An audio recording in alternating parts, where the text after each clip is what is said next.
अर्चना की कहानी skill based education के ट्रांसफॉर्मेटिव पावर की एक जबरदस्त गवाह है, जो इनिशियल सेटबैक से लेकर कई लोगों के लिए इंस्पिरेशन बनने तक के उनके अद्भुत सफर से प्रूव होता है।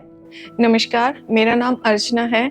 मैं अभी NSTI national skill training institute Panipat में as a guest faculty computer aided embroidery trade में वर्क कर रही हूँ।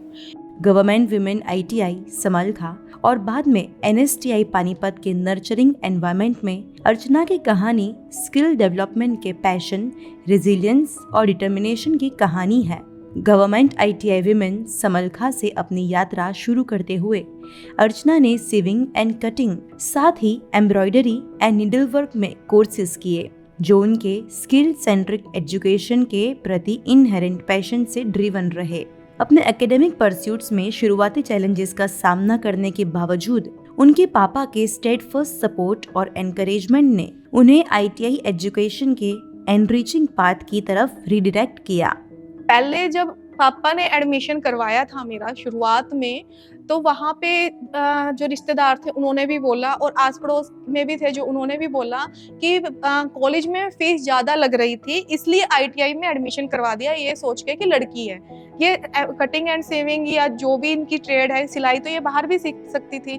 तो पापा ने उस टाइम पे बोला कि मेरी 2 लड़कियां और पढ़ रही हैं, क्योंकि उनका इंटरेस्ट पढ़ने में था। अब इसने नहीं किया तो मेरे को कुछ करवाना था, लेकिन मेरे को प्राउड फील ये होता है कि वो इतना पढ़ने के बाद भी वो घर पे हैं फिलहाल, और मैं बेशक मैंने 12th के बाद कोर्स किया, लेकिन मैं कहीं पे जॉब कर रही हूँ। रही ग्रेजुएशन की बात, वो मैंने साइड बाय साइड, अब मैंने पोस्ट ग्रेजुएशन कर ली है, मेरी पोस्ट ग्रेजुएशन कंप्लीट हो चुकी है, तो वो मैंने साइड बाय साइड किया। अर्चना का एक्सेप्शनल टैलेंट और डेडिकेशन तब शाइन हुआ जब उन्होंने एम्ब्रॉयडरी और नीडल वर्क में स्टेट लेवल पर प्रेस्टिजियस बेस्ट स्टूडेंट अवार्ड जीता। ये सम्मान सिर्फ उनके नेचुरल टैलेंट को नहीं दिखाता है, बल्कि उनके एम्बिशंस को भी फ्यूल देता था।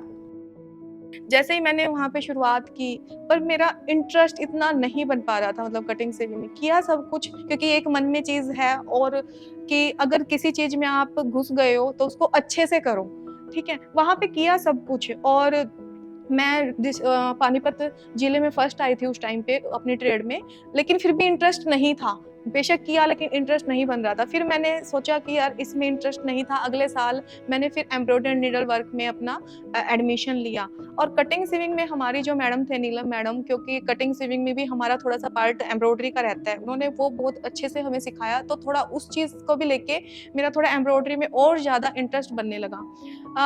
फिर जैसे मैंने एम्ब्रॉयडरी नीडल वर्क में एडमिशन लिया, उसके बाद और ज़्यादा उसमें इंटरेस्ट बनने लगा। मैं स्टेट लेवल पे फर्स्ट आई और मुझे बेस्ट स्टूडेंट का अवार्ड वहाँ से मिला। बाद में NSTI पानीपत में CITS कोर्सेज में एनरोलमेंट ने उनके हॉरिजॉन्स को और भी ब्रॉडन किया, उन्हें एडवांस स्किल्स और नॉलेज से इक्विप किया।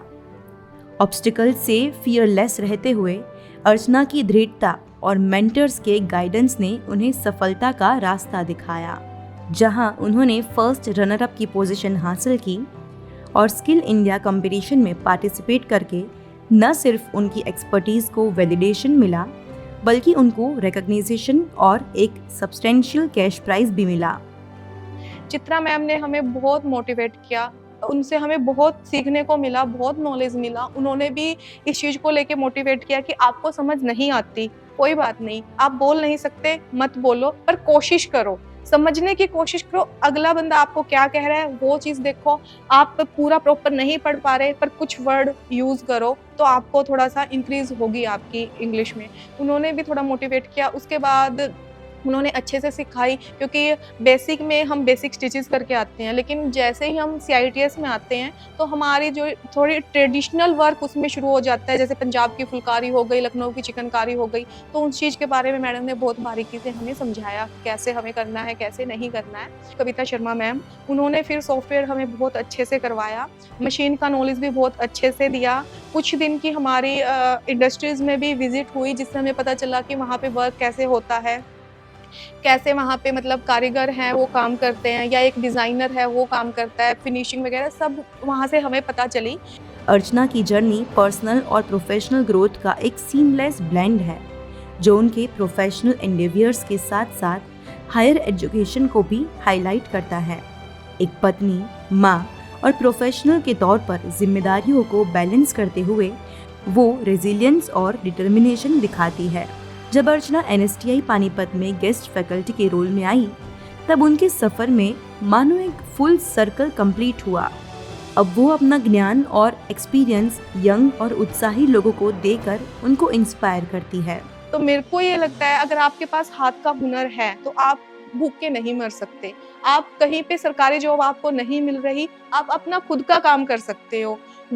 तीसरा आपका ये भी है कि ग्रेजुएशन है, गवर्नमेंट ने हमें प्लेटफॉर्म दिया है, इग्नू ओपन यूनिवर्सिटी है, तो आप वहां से भी कर सकते हैं। और हुनर आपके हाथ में है, आप भूखे नहीं मरोगे। लेकिन ग्रेजुएशन आप साइड बाय साइड तब भी कर सकते हो अगर आपका पढ़ने का इंटरेस्ट है। मैंने अपनी बहुत सारी क्लासमेट्स को देखा है जो टॉपर थी, लेकिन अभी वो फिलहाल घर पे हैं।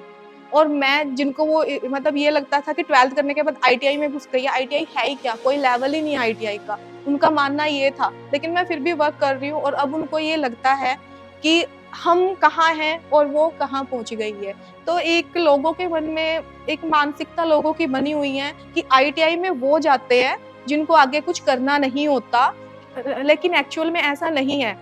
गवर्नमेंट इस चीज़ में बहुत ज़्यादा सपोर्ट करती है, जिसकी आर्थिक स्थिति भी सही नहीं है, तो गवर्नमेंट उस चीज़ को लेके भी उनको मदद कर रही है। हर नई स्कीमें गवर्नमेंट चलाती रहती है। और ITI करने के बाद कोई भी लड़का है, लड़की है, उस चीज़ से फ़र्क नहीं पड़ता, वो अपनी फील्ड में आगे आराम से बढ़ सकते हैं। जिसका इंटरेस्ट जैसे भी है, किसी का इंटरेस्ट टीचिंग में होता है, किसी का इंटरेस्ट होता है कि हमें कंपनी लाइन ज्वाइन करनी है, किसी का इंटरेस्ट होता है कि हमें खुद का काम शुरू करना है। तो आप तीनों तरह से तैयार हो सकते हो। आप खुद के ओनर भी बन सकते हो, आप गवर्नमेंट जॉब में भी जा सकते हो, आप टीचिंग भी कर सकते हो, आप किसी के अंडर काम भी कर सकते हो। जैसे आपको सुटेबल लगे वैसे आप काम कर सकते हो।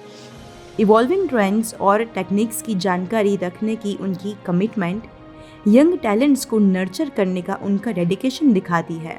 अर्चना की कहानी उनके जैसे ही अनेक चैलेंजेस को फेस कर रहे लोगों के साथ डीपली कनेक्ट करती है। अर्चना सभी के लिए होप और एम्पावरमेंट बनी हुई है। खास करके महिलाओं में स्किल डेवलपमेंट को बढ़ावा देने वाला उनका मैसेज इंडिपेंडेंस और आत्मनिर्भरता के वैल्यूज को दिखाता है। अर्चना का सफर ITI और NSTI जैसे इंस्टीट्यूशंस द्वारा दिए जाने वाले स्किल बेस्ड एजुकेशन के ट्रांसफॉर्मेटिव पोटेंशियल का प्रतीक है। ये किसी के भी भाग्य को शेप करने में मेंटरशिप, डेडिकेशन और पैशन का इम्पोर्टेंस दिखाता है।